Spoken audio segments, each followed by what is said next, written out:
Shalom, Brother Kabad back in our GMS lesson. GMS keep pushing. Before I go any further, I give all praise, honor, and glory to the Heavenly Father's only begotten Son, Yahweh, Bahashem, Yahweh Shai, Bahashem, Rakakwadash. Double honors to our apostles and elders at Great Millstone for teaching us His truth according to the Bible and rule well. I know Shalom, not sincere Akim throughout the four corners of the earth, pushing His truth through diligence and sincerity and charity. And I Shalom, all you sincere followers, believers in Yahweh, Bahashem, Shai. Not just hears the word, but do it as well. You men, women, and children, hopefully elect. Shalom.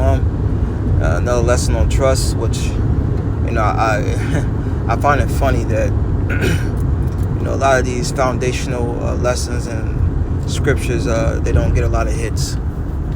And, these latter days, we're living in evil times, man. It's going to get super bad out here. And that's, what it all boils down to is trusting in the Lord. I got Sirach 2 and 10 right here.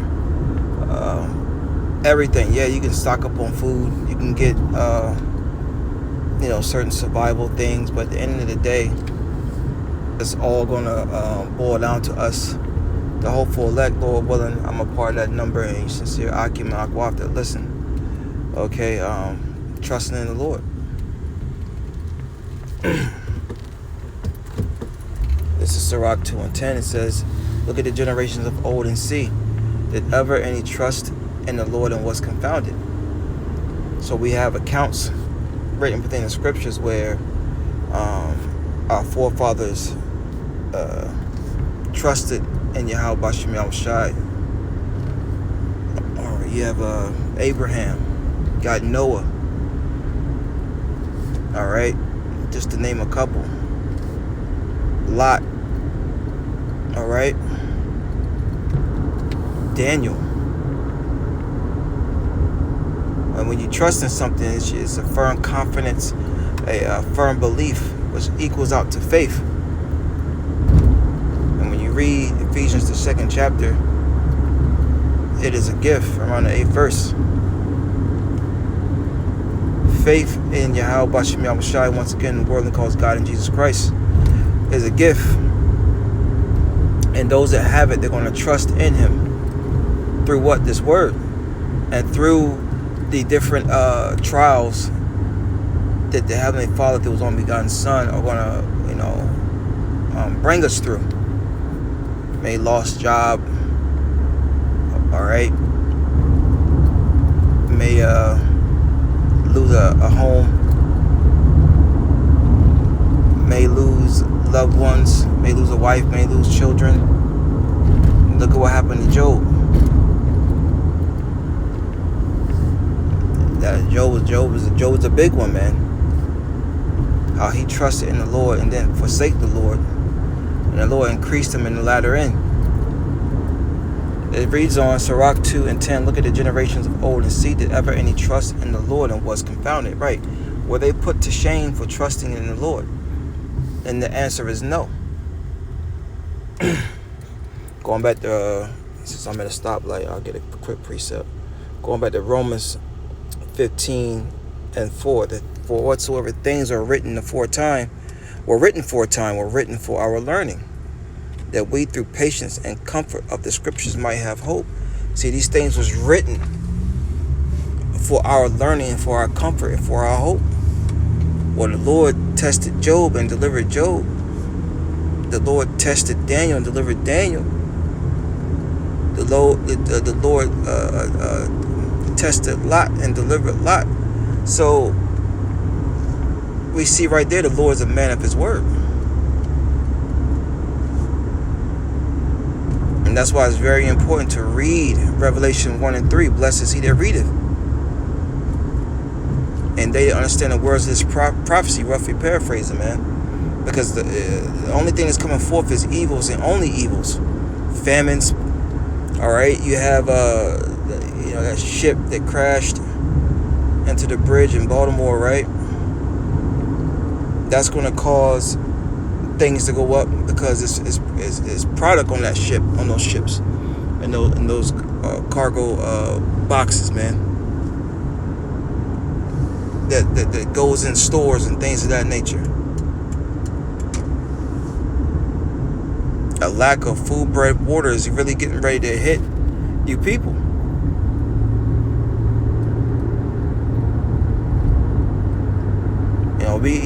It's a saying, you can talk to your mouth, catch on fire. But our people are not going to understand until these evils are upon them. And then that's when they're going to try to seek the Lord. But the Lord said what?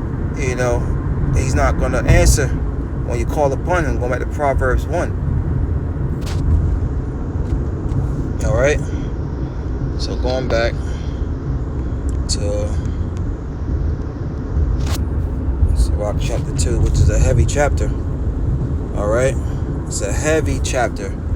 It's a beautiful chapter as well. Sirach 2 and 10, it reads, or did any abide in his fear and was forsaken? And that's a commandment.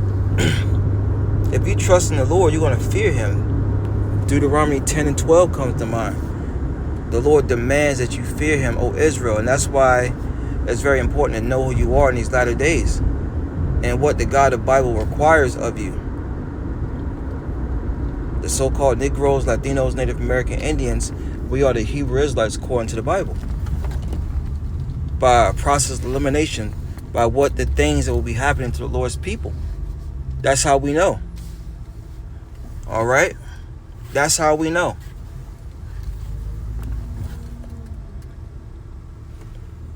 Being called all different types of proverbs and bywords. All right? First fired, last hired. The scum of the earth. Women out of order. The families out of order. A rebellious nation. That's some of the reasons of how we know who the Israelites are.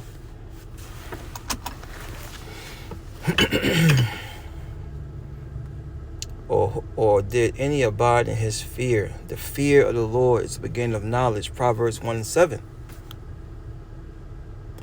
Anyways, it reads on. Sirach 2 and 10 says, and was forsaken, or whom did he ever despise that called upon him?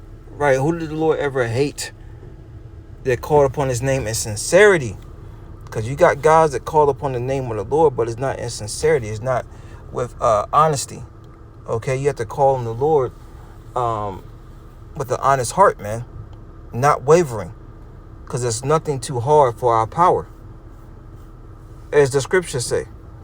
And these days that we're living in, we're going to have to trust and believe in that. Speaking to myself first and foremost, because I'm doing this lesson. Okay? Times are going to get hard. You're going to, those that have wives, they're going to buck up. Some may not, but some may buck up. Right? You remember John Q?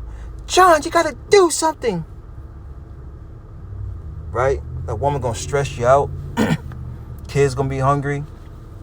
But guess what? You got to lean on the Lord, and the Lord's going to direct thy paths. You got to remember the scriptures. King David said it. He's been old, young and now old, and has not seen the righteous forsaken, nor their seed begging bread. And these are scriptures that we got to hold fast to, man, because once again, turbulence is coming. Wars being, family members going to be shipped off to the wars. This draft. Martial law is getting ready to beat down every street corner in America. And once again, so what if some don't believe? Said that unbelief make affect the Most High without effect. Roughly paraphrase, Most High forbid. Verse 11, last verse, it says, for the Lord is full of compassion. See, our compassion is going to come from the Lord. It's not going to come from Esau, Edom. The outward temptation, all right, that see here, a lot of our people, they're going to fold because they don't trust in the Lord. They're going to trust in Esau. And the scriptures tell us, Isaiah 30, or is it 31, woe to them to go down to Egypt for help.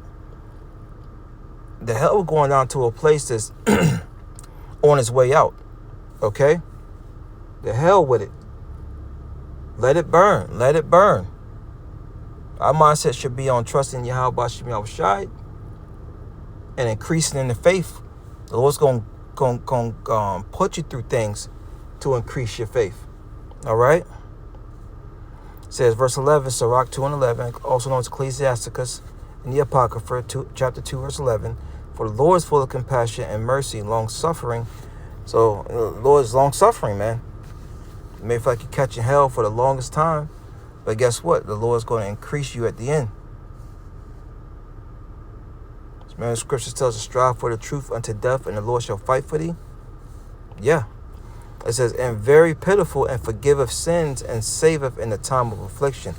And according to Revelation 12:12, affliction is coming. Edom's getting ready to come down like a madman, sparing none. And we're seeing it now. If you've been watching, measuring the times, and been giving you a warning, now is the time to trust in the Lord and seek his ways, seek his righteousness, all right, so that you may be hid. Giving all praise, honor, and glory to Heavenly Father, His only begotten Son, Yahweh, Bahashem, Yahushai, Bahashem, Kakwadash. Double honors to our apostles, great millstone. Shalom.